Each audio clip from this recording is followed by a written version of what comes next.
It took me exactly a year, but I finally finished this mini sketchbook. I can't deny my love for Moleskine, so this little guy is one of their dedicated sketchbooks. On the back cover is a single sticker by artist Jason Sturgill. Let's check under the hood, shall we? Inside are a few stickers that I designed myself and had printed. As you can see, I started this sketchbook in March of 2022 and finished it in March of 2023. You might already recognize it, but the first spread in my sketchbook is a still from Kiki's delivery service. It's one of my comfort movies, and I decided to make it my first spread since I thought the background would be challenging for me. Typically in a new sketchbook, I leave the first spread blank and go straight to the interior pages because it relieves some of the pressure of a big empty book, even if it's actually a small empty book.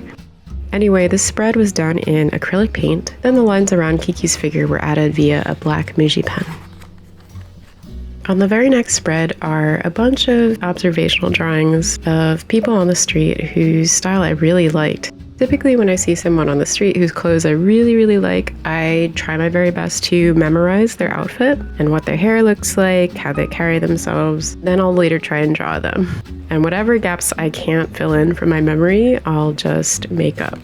On the next page is a realistic drawing from a photo reference. I also wanted to try out a method of two pencil shading. So shading with this maroon kind of color and shading with more of this foresty green. And on the next page over, I wanted to play with borders, specifically really elaborate borders with kind of an abstract design. I didn't really know what I was going to put in the center of the border, and it turned out to be these kind of coronavirus looking splotches.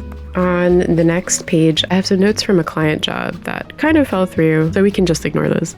But on the right is a drawing in watercolor pencil. This was my first time working with watercolor pencil, so it was a little bit challenging for me and I really didn't know how this would turn out. But I did want to play around with more realistic shading and seeing what my capabilities were there.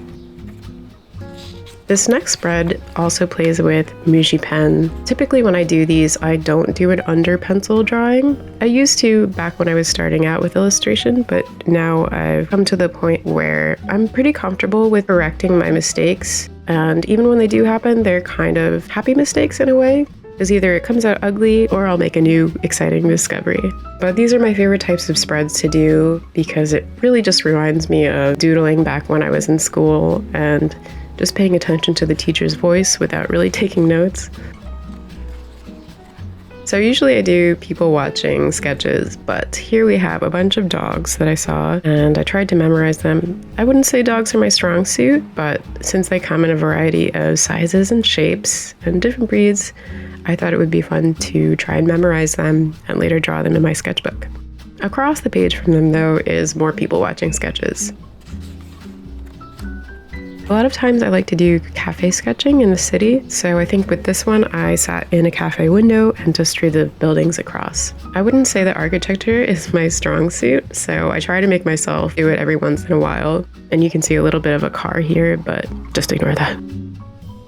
Across from that is a drawing of my friend Liz on one of our FaceTimes. In this drawing she is most definitely playing Elder Scroll. On the next page is another color pencil drawing from reference. With this one, I didn't draw in my normal style of just pressing really heavily with one color at a time.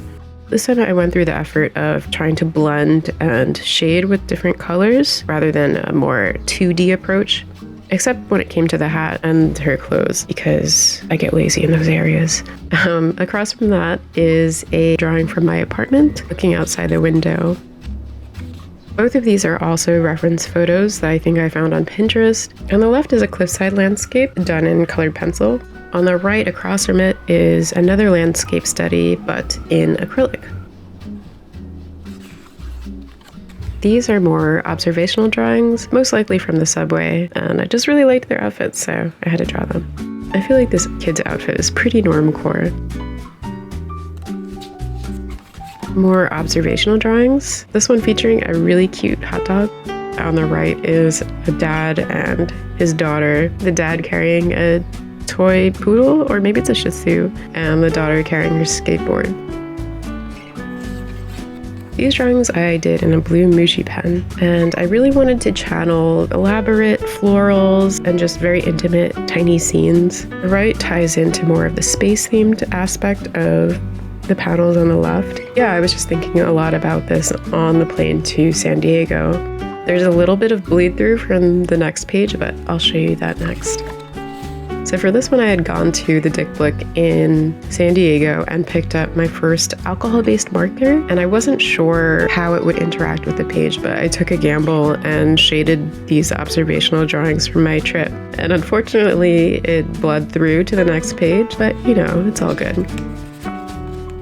So these two Boston Terriers are from the cafe. I wrote the name down. It's Isola Cafe. So if you're ever in San Diego, they made a really mean croissant. On the right is a drawing from the Air and Space Museum because I kidded myself into thinking that I could draw airplanes. Yeah, for the next few spreads, I really just tortured myself with these aircrafts because I am just not comfortable drawing automobiles or airplanes at all. At least it gave me a greater appreciation for Miyazaki's films and the amount of aircrafts that appear there. The next spread is a cliffside scene from memory. When I went to San Diego, I visited the Sunset Cliffs, and while I really cherish this memory, I wasn't really digging it, so I covered it with a postcard drawing of my cat Sumi. And I think if I were to ever get a tattoo, it would probably be a really small version of Sumi. Here I was playing more with that blue Muji pen and having more fun with paddling. For me, it was kind of exciting to blend more abstract motifs with something that was a little bit more literal, like the scene of the girl looking at the star in the sky. On the right, some birds of paradise, but also some more celestial looking imagery. These are just some more everyday scenes from my trip to San Diego, as well as a few locals. This is from when I went to La Jolla Aquarium. I kind of wish I had colored this just because I remember the sea urchin's eye being very intensely orange, but I also felt really inspired by the ribbon seaweed because I've never seen anything like it. More aquarium drawings. And on the right is a landscape study of, I guess, a glacier or a snowy scene. This is another scene from my San Diego trip when I went to go eat at a bar and they took kind of a long time getting my check back to me. But hey, I got in all of my observational drawing in the day. This one is from another FaceTime with my friend Liz, and I drew her during the whole time we talked. Here are a few more client notes, but across from it is a food truck that I drew while I was waiting for some friends to show up. Even more street fashion sketches. I think I drew these in summer of 2022. I feel like summer is a great time to sketch street fashion because people have so many different varying outfits and there's so many different silhouettes. In winter, everyone's all bundled up and kind of hibernating from the world, but in spring and summer, people really come out of their shells. I feel like we can just ignore the doodle on the left. I think I was just getting rid of some extra paint that I had. But on the right is an observational drawing of a beetle, since I don't normally draw insects, but I find them really intricate and beautiful. A fancy vase and lamp, respectively. I think these were both from reference photos, but since I don't normally draw still lifes or inanimate objects, especially designer ones, I really wanted to explore these. I find that it's good to keep a running vocabulary of items that I can populate a scene with. This one was another spread of random doodles in ballpoint. These are my favorite types of doodles to do because I love drawing the human figure, especially femme presenting people, because I just have so much fun with the accessories and the hang of the clothing. You might recognize this, but this is also from a Miyazaki movie. This is a study of a background from Spirited Away. I didn't quite finish it here, and most likely I probably never will, but I'm weirdly happy with these really broad, loose strokes of paint, and I feel like you can still tell where the scene is from, even if it's not quite finished. On the left are some doodles from another movie, this one, The Cell, and I don't recommend this movie if you're very squeamish and you don't like horror films, because even though this one is very visually arresting, it's also pretty graphic and it has a lot of disturbing imagery. But on the right, I worked in paint from a different reference photo, and I felt that it related to some of the imagery of the movie. In this one, I was sketching from Nearly Ninth, which is a bar/cafe in Manhattan. Another scene that I drew in with my Muji pen, and later on I colored it with a green Prismacolor that picks up underlying colors pretty easily, so you can see a little bit of the smudge marks.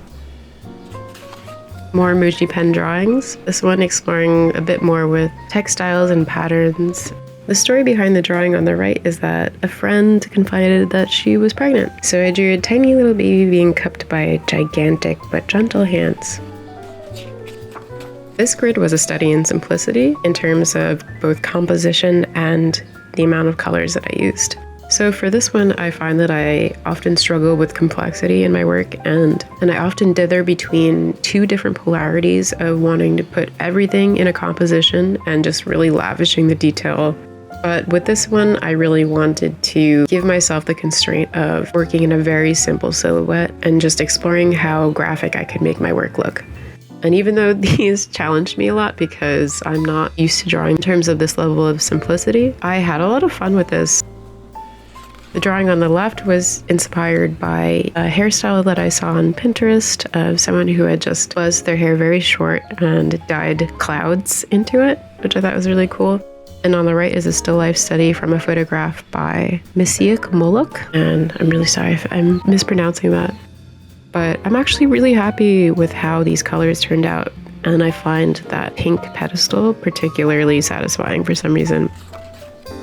If you watched my last vlog, you might remember this spread, but on the left I was working with blue Muji pen again, and I really didn't have an idea of what I was doing when I went into this, so it was kind of just an exploration of abstract patterns again, as well as still life and a character down below.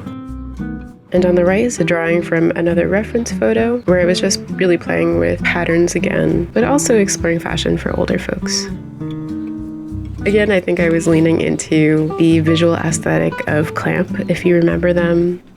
They are a all-female mangaka group, but again, one of my favorite series by them is Cardcaptor Sakura, which features a lot of florals in the compositions, as well as characters at different scales, just to move your eye through the composition. Again, I was playing with simplicity here, and I think with this one, I narrowed down my spectrum of colors even more, which I gotta say, I really like adding constraints to my own drawings because I think it actually makes it easier to come up with ideas. Yeah, you can see another simi down here as well. This one I was kind of playing with medieval imagery, also playing with patterns and borders as well. On the right is from a reference photo of either a crow or a raven, but I really just wanted to play with a brush ink pen. These two spreads, I was working with one of my favorite mediums, which is colored pencils. On the left, I wanted to go for a bright spring palette, but also play with posing and characters. And on the right, I wanted to go for more of a retro anime feel. But the thing is, although I normally work in natural light, for this drawing, I worked in artificial light. And I think you can tell because I thought that this purple was a brown. But hey, I tried to make it work. Wow, we've reached the very last spread. I wanted it to be fun and playful, so I opted for one of my favorite types of spreads, inking several characters at varying scales. I also kept the palette pretty simple and played with a few fun patterns in their clothes. I added a little panel of a cliffside shore, which doesn't really add to the storytelling of the characters, but I thought it'd be fun to draw, and so it was. Anyway, that's the end of the tour, but thanks so much for watching. See you next time.